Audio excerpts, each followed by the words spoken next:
ये मे मतमिदं नित्यम् अनुतिष्ठन्ति मानवाः श्रद्धावन्तो न सूयन्तो मुच्यन्ते तेऽपि कर्मभिः। अर्जुन, जो कोई मनुष्य दोष दृष्टि से रहित होकर श्रद्धा भाव समर्पण से संयुक्त हुआ, सदा मेरे इस मत के अनुसार बरतते हैं कि युद्ध कर वे पुरुष भी संपूर्ण कर्मों से छूट जाते हैं।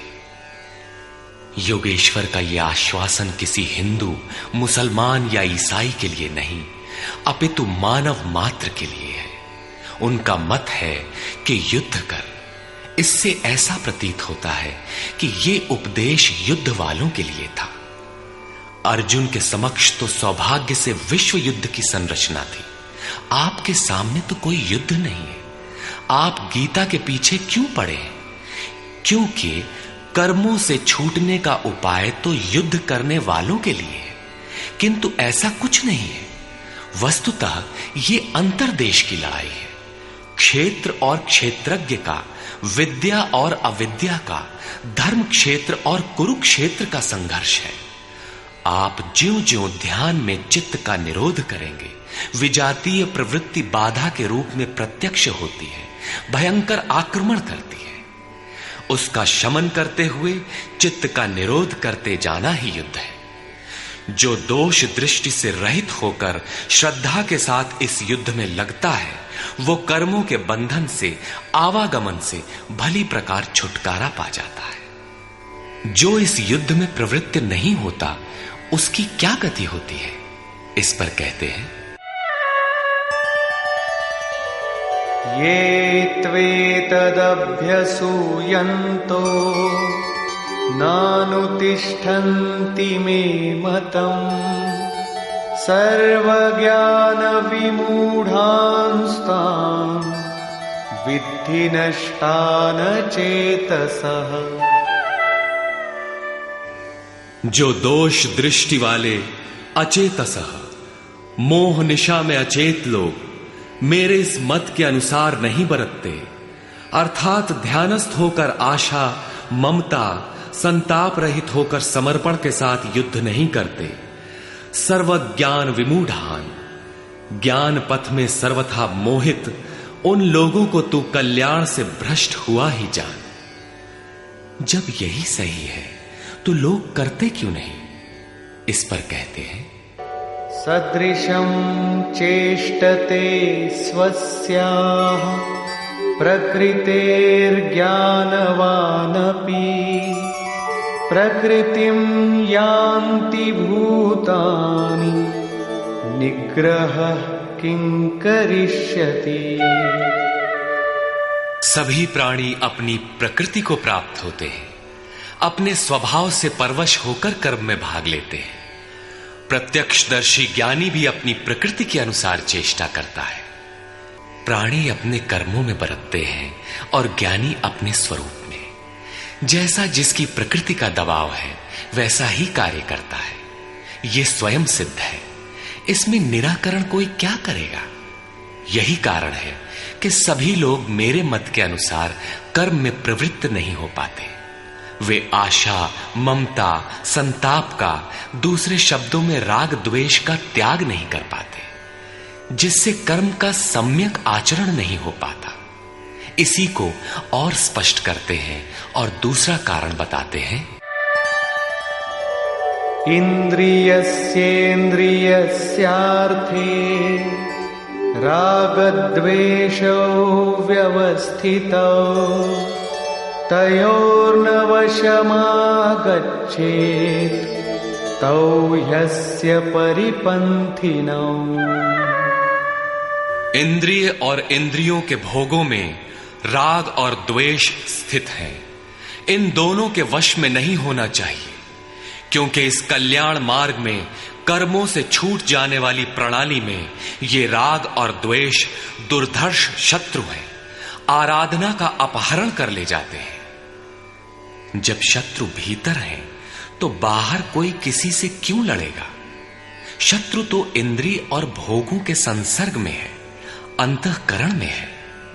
अतः ये युद्ध भी अंतःकरण का युद्ध है, क्योंकि शरीर ही क्षेत्र है जिसमें सजातीय विजातीय दोनों प्रवृत्तियां, विद्या और अविद्या रहती हैं, जो माया के दो अंग हैं।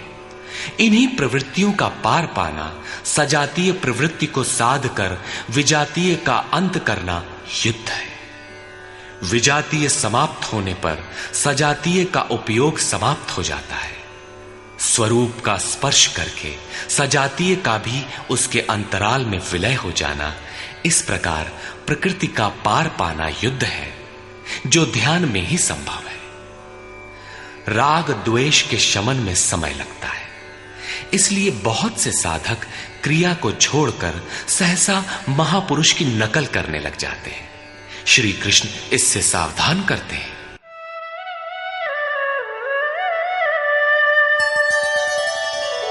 श्रेयान् स्वधर्मो विगुणः परधर्मात् स्वनुष्ठिता स्वधर्मे निधनं श्रेयः परधर्मो भयावह।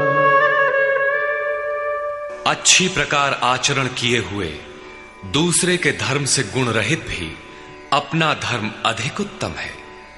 स्वभाव से उत्पन्न कर्म में प्रवृत्त होने की क्षमता स्वधर्म है, अतः स्वधर्माचरण में मरना भी परम कल्याणकारक है। अपनी क्षमता के अनुसार कर्म में प्रवृत्त होने से साधक एक न एक दिन पार पा जाता है। जहां से साधन छूटेगा, शरीर मिलने पर वहीं से पुनः प्रारंभ होगा। आत्मा तो मरता नहीं। शरीर अर्थात वस्त्र बदलने से आपके बुद्धि विचार बदल तो नहीं जाते। आगे वालों की तरह स्वांग बनाने से साधक भय को प्राप्त होगा। भय प्रकृति में होता है, परमात्मा में नहीं। प्रकृति का आवरण और घना हो उठेगा। स्वधर्म क्या है? अध्याय 2 में श्री कृष्ण ने स्वधर्म का नाम लिया था कि स्वधर्म को भी देखकर तू युद्ध करने योग्य है। क्षत्रिय के लिए इससे बढ़कर कल्याणकारी मार्ग नहीं है। स्वधर्म में अर्जुन क्षत्रिय पाया जाता है। संकेत किया कि अर्जुन, जो ब्राह्मण है, वेदों का उपदेश उनके लिए क्षुद्र जलाशय के तुल्य है।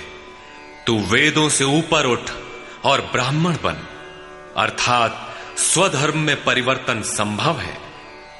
वहां पुनः कहा कि राग द्वेष के वश में न हो, इन्हें काट, स्वधर्म श्रेयस्कर है। इनका यह आशय नहीं है कि अर्जुन किसी ब्राह्मण की नकल करके उस जैसी वेशभूषा बना ले।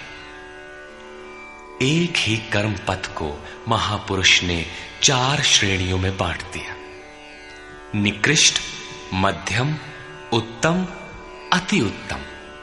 इन श्रेणी के साधकों को क्रमशः शूद्र, वैश्य, क्षत्रिय और ब्राह्मण की संज्ञा दी। शूद्र वाली क्षमता से कर्म का आरंभ होता है और साधना क्रम में वही साधक ब्राह्मण बन सकता है।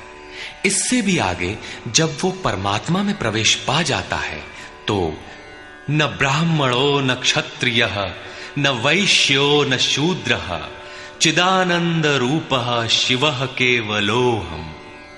वो वर्णों से ऊपर हो जाता है। यही श्री कृष्ण भी कहते हैं कि चातुर्वर्ण्यम मया सृष्टम। 4 वर्णों की रचना मैंने की। तो क्या जन्म के आधार पर मनुष्यों को बांटा? नहीं, गुण कर्म विभागशः, गुणों के आधार पर कर्म बांटा गया। कौन सा कर्म? क्या सांसारिक कर्म? श्री कृष्ण कहते हैं नहीं, नियत कर्म। नियत कर्म क्या है? वो है यज्ञ की प्रक्रिया, जिसमें होता है श्वास में प्रश्वास का हवन, प्रश्वास का श्वास में हवन, इंद्रिय संयम इत्यादि, जिसका शुद्ध अर्थ है योग साधना, आराधना। इस आराधना कर्म को ही 4 श्रेणियों में बांटा गया। जैसी क्षमता वाला पुरुष हो उसे उसी श्रेणी से प्रारंभ करना चाहिए। यही सबका अपना अपना स्वधर्म है। यदि वो आगे वालों की नकल करेगा तो भय को प्राप्त होगा।